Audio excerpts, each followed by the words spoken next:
नमस्कार दोस्तों, स्वागत है आपका गुनाह या साजिश चैनल में। हम सब अपने बुरे वक्त से बचने के लिए इंश्योरेंस लेते हैं, लेकिन कुछ लोग इसका बहुत गलत फायदा भी उठाते हैं। क्या हो जब कोई चालाक व्यक्ति इंश्योरेंस से मिलने वाले फायदे का इस्तेमाल गलत तरीके से उठाने लगे। आज की कहानी एक ऐसे ही भारतीय शख्स की है जो कनाडा में रहते हुए पहले तो फर्जी कार एक्सीडेंट दिखाकर काफी पैसे इंश्योरेंस कंपनी से ठगता है, फिर आगे चलकर इंश्योरेंस के पैसों की लालच में अपनों की जान भी लेने लगता है। यह 12 दिनों के अपने जुड़वा बच्चों तक को नहीं छोड़ता।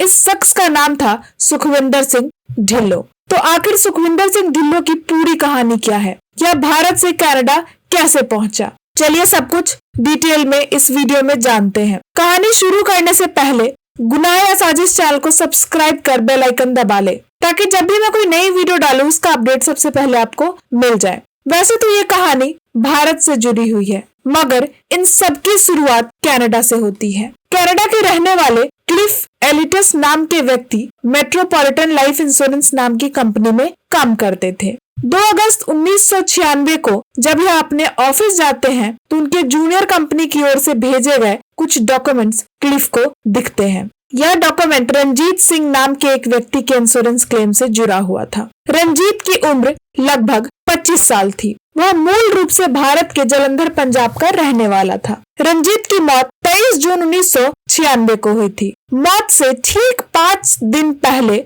यानी 18 जून 1996 को रंजीत के नाम की 2 लाख अमेरिकी डॉलर की लाइफ इंश्योरेंस पॉलिसी इशू हुई थी। इंश्योरेंस के पैसों के लिए सुखविंदर सिंह ढिल्लों नाम के एक व्यक्ति ने क्लेम किया था। रिकॉर्ड के मुताबिक वह रंजीत का चाचा था। इंश्योरेंस का पैसा देने से पहले कंपनी अपने लेवल पे जांच पड़ताल करती है। बस यही जांच पड़ताल की जिम्मेदारी अब कंपनी द्वारा इंश्योरेंस इन्वेस्टिगेटर क्लिफ एलियट को दिया जाता है।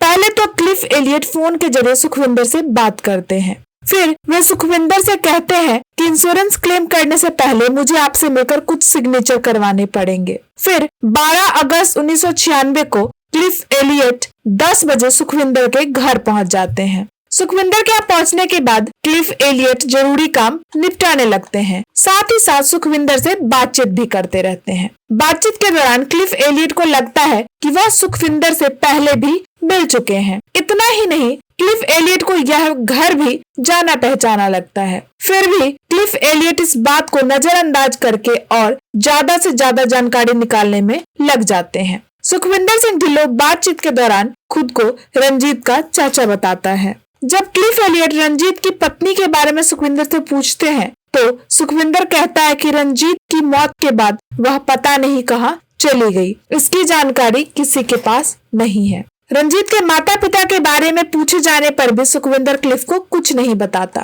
क्लिफ एलियट प्राइवेट डिटेक्टिव के तौर पर भी पहले काम कर चुके थे। उन्हें शक होने लगता है कि दाल में कुछ काला है, इसीलिए अब वो सुखविंदर से जुड़ी जानकारी निकालना शुरू करते हैं। पूरी तहकीकात के बाद पुरानी फाइल्स के साथ क्लिफ एलियट को कुछ ऐसी जानकारी मिलती है जिसे देखकर क्लिफ एलियट शॉक्ड रह जाते हैं। जानकारी के मुताबिक सुखविंदर ने लगभग 17 महीने पहले एक महिला के मरने के बाद भी लगभग 3 लाख अमेरिकी डॉलर इंश्योरेंस के पैसे हासिल किए थे। मरने वाली महिला का नाम प्रवेश कौर था। प्रवेश कौर सुखविंदर की पहली पत्नी थी। प्रवेश कौर की मौत भी बेहद रहस्यमय तरीके से अचानक ही हो गई थी। उसकी मौत का कारण डॉक्टर को समझ में नहीं आया था। दूसरी तरफ रंजीत की मौत का कारण भी डॉक्टर को समझ नहीं आता है। रंजीत भी मरने से पहले बिल्कुल ही स्वस्थ था और उसकी मौत भी अचानक से हुई थी। यह सब बातें अब सुखविंदर को क्लिफ एलियट की नजरों में संदिग्ध बना देती है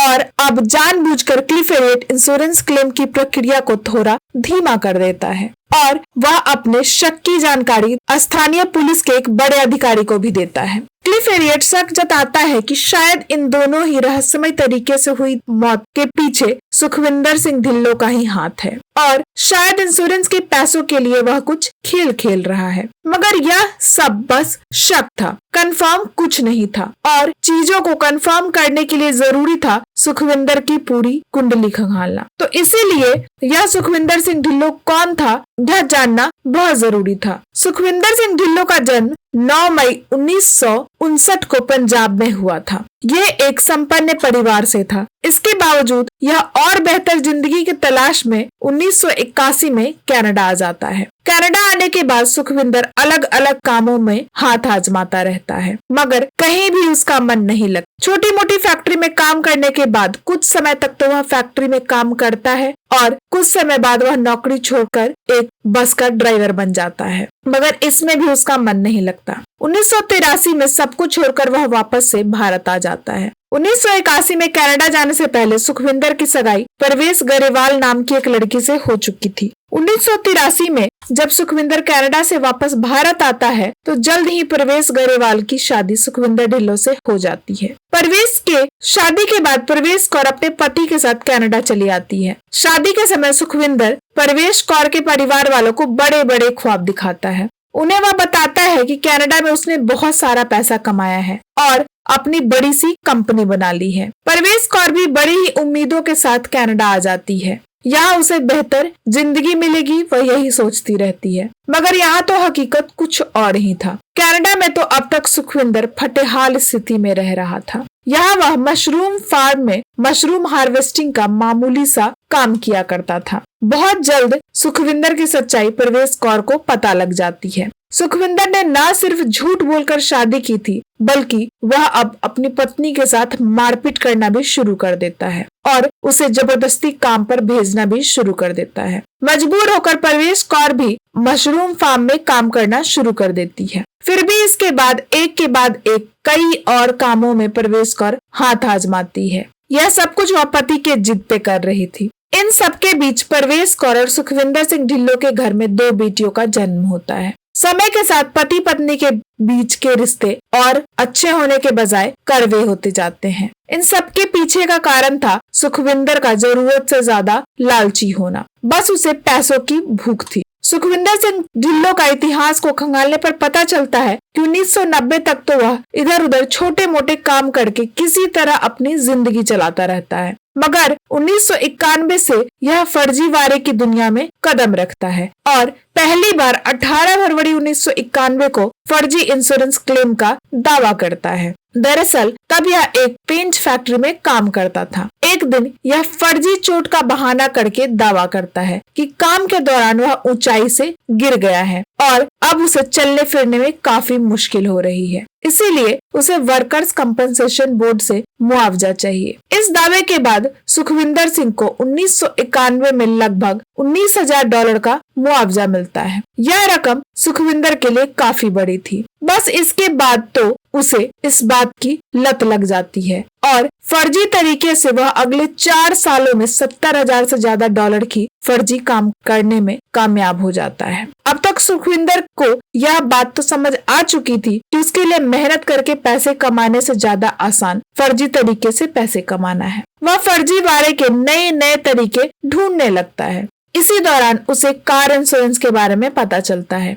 अब सुखविंदर कार इंश्योरेंस में भी फ्रॉड का रास्ता निकाल लेता है और फर्जी तरीके से गाड़ियों का एक्सीडेंट करवाना और फिर गाड़ी के डैमेज के नाम पर इंश्योरेंस क्लेम करना शुरू कर देता है। इस तरीके से 1994 तक लगभग 8 सालों में 15 फर्जी एक्सीडेंट क्लेम करते हुए सुखविंदर लगभग $1.5 लाख की एक्सीडेंट इंश्योरेंस क्लेम हासिल कर चुका होता है। कमाल की बात तो यह थी कि सुखविंदर ने पंजाब में रहते हुए मुश्किल से 5वीं तक की पढ़ाई ही की थी। इसके बावजूद वह कनाडा में रहते हुए फराटेदार अंग्रेजी बोलना भी सीख गया था। अब सुखविंदर के पास इतना पैसा जमा हो चुका था कि वह अपना कोई बिजनेस शुरू कर सकता था। अक्टूबर 1994 में सुखविंदर यूज्ड कार के बिजनेस में हाथ आजमाता है। उसका यह बिजनेस चल निकलता है और ठीक ठाक कमाई करना शुरू हो जाता है। वह कुछ समय बाद अपनी यूज्ड कार की डीलरशिप भी शुरू कर देता है, जिसका नाम अपनी छोटी बेटी के नाम पर अमन ऑटो रखता है। 1994 के दौर में सुखविंदर की मुलाकात रंजीत सिंह खेरी नाम के एक भारतीय युवक से होती है।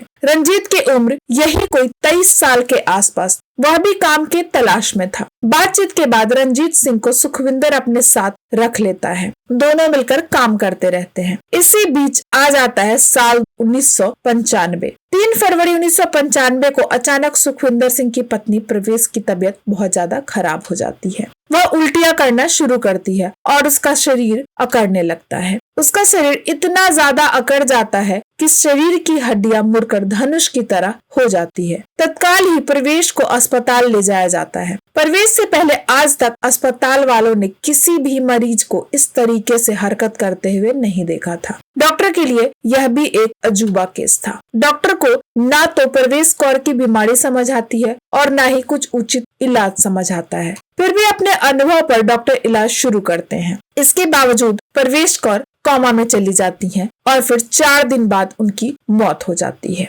पोस्टमार्टम रिपोर्ट में भी कुछ संदिग्ध नहीं मिलता। काफी कोशिश के बावजूद डॉक्टर की टीम डेथ रूट कॉज पता नहीं लगा पाती है। प्रवेश कौर का विसरा सुरक्षित रख लिया जाता है। फिर उसकी बॉडी का अंतिम संस्कार के लिए उसके पति को सौंप दिया जाता है। अंतिम संस्कार के कुछ ही दिनों बाद सुखविंदर सिंह ढिल्लों प्रवेश कौर के इंश्योरेंस के पैसों के लिए क्लेम करता है। क्लेम प्रोसेस की जांच के लिए क्लिफ एलियट ही आते हैं। सारी जांच पड़ताल में यह सब कुछ नॉर्मल लगता है और फाइनली सुखविंदर को कुल मिलाकर $3 लाख का क्लेम मिल जाता है। इन सब खुलासों के बाद कनाडा में इस मामले की जांच कर रही टीम भारत आती है तो यहाँ कुछ और चौंकाने वाले खुलासे होते हैं। खुलासे के मुताबिक पहली पत्नी प्रवेश कौर की मौत के कुछ दिन बाद ही सुखविंदर सिंह भारत आता है और यहाँ पहले यह सरबजीत कौर बरार नाम की एक महिला से शादी करता है। फिर चुपके से तीसरी शादी खुशविंदर प्रीत कौर टूर नाम की महिला से कर लेता है। इन दोनों शादियों में सुखविंदर दहेज के रूप में कोई सामान नहीं लेता, बल्कि ससुराल वालों से कहता है कि वह शादी के बाद कनाडा जाकर रहेगा, पत्नी भी साथ ही रहेगी, तो ऐसे में सामान लेकर क्या ही करेगा, इसके बदले उसे पैसा दे दिया जाए। सुखविंदर के ससुराल वाले ऐसा ही करते हैं। दोनों ही शादियों से सुखविंदर को काफी अच्छा पैसा मिलता है। अब कुछ समय तक तो सुखविंदर सिंह भारत में ही रहता है। इसी बीच सरबजीत कौर बरार प्रेग्नेंट हो जाती हैं और 2 जुड़वा बच्चों को जन्म देती हैं। इधर सुखविंदर को भारत में रहते हुए काफी समय हो चुका था और अब वह कनाडा वापस जाना चाहता था, लेकिन समस्या यह थी कि 2 पत्नी और 2 जुड़वा बच्चों को कनाडा लेकर वह कैसे जाए। इसीलिए अब इन लोगों से पीछा छुड़ाने का वो प्लान बनाता है और चुपके से अपने दोनों जुड़वा बच्चों को कुछ जहरीला पदार्थ खिलाकर मार देता है। हालांकि इस बात का खुलासा आगे की जांच में होता है। मृत्यु के समय तो परिवार वाले यही समझते हैं कि बच्चों की मौत अचानक किसी बीमारी से हुई है। इतना ही नहीं, कनाडा वापस जाने से पहले 1996 में ही अपनी तीसरी पत्नी खुशविंदर प्रीत कौर तूर को भी धोखे से वही रहस्यमय जहरीला पदार्थ देकर उसकी भी हत्या कर देता है। परिवार वाले उसकी भी मौत को नेचुरल मानकर अंतिम संस्कार कर देते हैं। 2 बच्चों और तीसरी पत्नी से पीछा छुड़ाकर बड़े आराम से सुखविंदर अपनी दूसरी पत्नी को यह कहते हुए कनाडा निकल जाता है कि बहुत जल्द उसे वह अपने साथ लेकर कनाडा जाएगा। कनाडा वापस आने के बाद सुखविंदर एक बार फिर से अपनी यूज्ड कार के बिजनेस में लग जाता है। इसी बीच सुखविंदर को एक दिन एक बड़ी जमीन की डील मिलती है। सुखविंदर का सपना था कि वह एक बड़ा सा गराज खोले और अपने बिजनेस को एक बड़े लेवल तक बढ़ाए। उसके लिए एक बढ़िया सी जमीन की जरूरत थी। ये जमीन खरीदने का ऑफर सुखविंदर को मिल चुका था, मगर समस्या यह थी कि कुछ पैसे कम हो रहे थे। फर्जी तरीके से इसने काफी पैसे कमाए थे। कार बेचकर भी इसे अच्छा खासा पैसा जमा कर लिया था, मगर अब भी जमीन के लिए कुछ पैसे कम पड़ रहे थे। इसीलिए अब यह पैसे के जुगाड़ में लग जाता है, मगर लंबे समय तक पैसों का कहीं से भी बंदोबस्त नहीं हो पाता और एक के बाद एक कई बार जमीन की डील की फाइनल डेट को बढ़ाना पड़ता है। जब कहीं से सुखविंदर को पैसे की मदद नहीं मिल पाती तो वह एक खतरनाक प्लान बनाता है और फिर साजिश के तहत एक दिन गाड़ी के इंश्योरेंस के बहाने अपने पार्टनर रंजीत को इंश्योरेंस कंपनी के ऑफिस में लेकर जाता है। यहाँ आकर सुखविंदर जानबूझकर गाड़ी के इंश्योरेंस की बात करते करते पर्सनल इंश्योरेंस की बात निकालता है और फिर गाड़ी के बजाय अपना और अपने पार्टनर रंजीत का $1-1 लाख का पर्सनल इंश्योरेंस करवा लेता है। यहाँ सुखविंदर रंजीत को समझा देता है कि हम दोनों साथ में बिजनेस कर रहे हैं। अगर दुर्भाग्य से मेरी मौत हो गई तो वह पैसा तुम ले लेना और बिजनेस में लगा देना, और अगर तुम्हें कुछ हो गया तो वह पैसा मैं ले लूंगा और बिजनेस बढ़ाऊंगा ताकि बिजनेस ना डूबे। रंजीत सुखविंदर के जाल में उलझ जाता है और इस इंश्योरेंस पॉलिसी के लिए हामी भर देता है। फिर रंजीत पॉलिसी में नॉमिनी के तौर पर सुखविंदर ढिल्लों का नाम लिखवा देता है। सारी फॉर्मेलिटी पूरी होने के बाद 18 जून 1996 को रंजीत की पॉलिसी इशू हो जाती है। इसी के बाद बेहद रहस्यमय तरीके से अचानक रंजीत को भी उल्टियां होने लगती है। उसका बदन अकड़ने लगता है, दर्द से वह चीखने चिल्लाने लगता है और तत्काल ही उसे अस्पताल ले जाया जाता है। यहाँ तड़प तड़प कर रंजीत की भी मौत हो जाती है। रंजीत की मौत के कुछ समय बाद सुखविंदर सिंह ढिल्लों रंजीत के नाम पर जारी हुई इंश्योरेंस का क्लेम फाइल करता है। इतना जानकारी बाहर आने के बाद कनाडा से एक टीम भारत जांच करने के लिए आती है और पूरी कागजी कार्रवाई पूरी करने के बाद बच्चों का शव बाहर निकाल लिया जाता है और फिर उसे जांच के लिए भेजा जाता है। दूसरी तरफ कनाडा में रंजीत और परवेश का जो विसरा सुरक्षित रखा गया था उसे भी और गहराई से जांच के लिए भेजा जाता है। भारत में हुए जांच में बच्चों के शरीर में काफी मात्रा में खतरनाक केमिकल पाया जाता है, जबकि बच्चों की मां दावा करती है कि उसने बच्चों को कोई दवा नहीं दी थी। दूसरी तरफ कनाडा में परवेश और रंजीत बिसरा का रिपोर्ट से खुलासा होता है कि उनके शरीर में खतरनाक लेवल में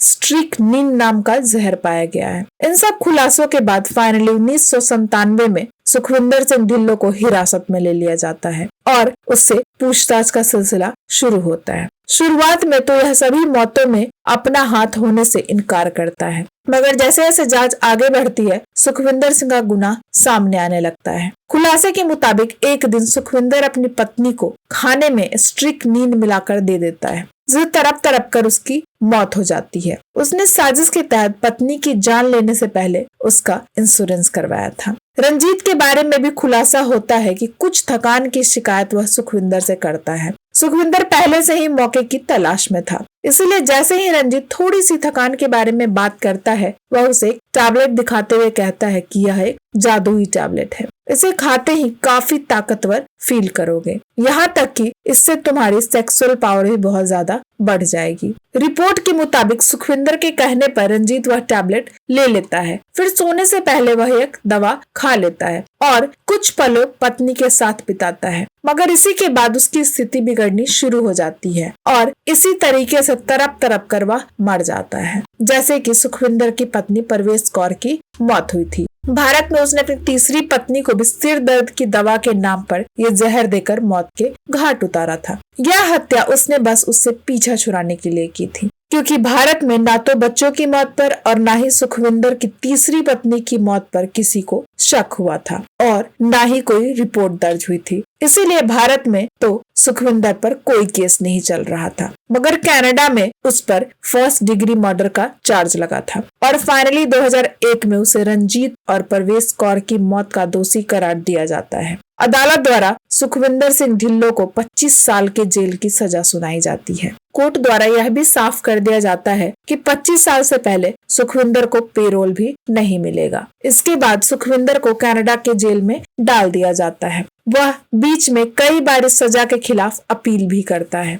मगर ऊपरी अदालत द्वारा उसकी अपील खारिज कर दी जाती है। 25 साल की सजा काटने के दौरान 16 नवंबर 2013 को ही जेल में सुखविंदर सिंह ढिल्लों की अचानक मौत हो जाती है। सुखविंदर को कनाडा में हैमिल्टन सीरियल किलर के नाम से भी जाना जाता है। दोस्तों, पूरी कहानी पर आपकी क्या राय है कमेंट बॉक्स में हमें जरूर बताएं। हमारी मेहनत पसंद आई हो तो वीडियो को लाइक करते हुए शेयर भी करें। अगर आपने अब तक गुनाह या साजिश चैनल को सब्सक्राइब नहीं किया है तो जल्द से जल्द सब्सक्राइब कर बेल आइकन दबा लीजिए। मैं आपको फिर मिलूंगी एक और नई सच्ची घटना के साथ, तब तक सतर्क रहें। धन्यवाद।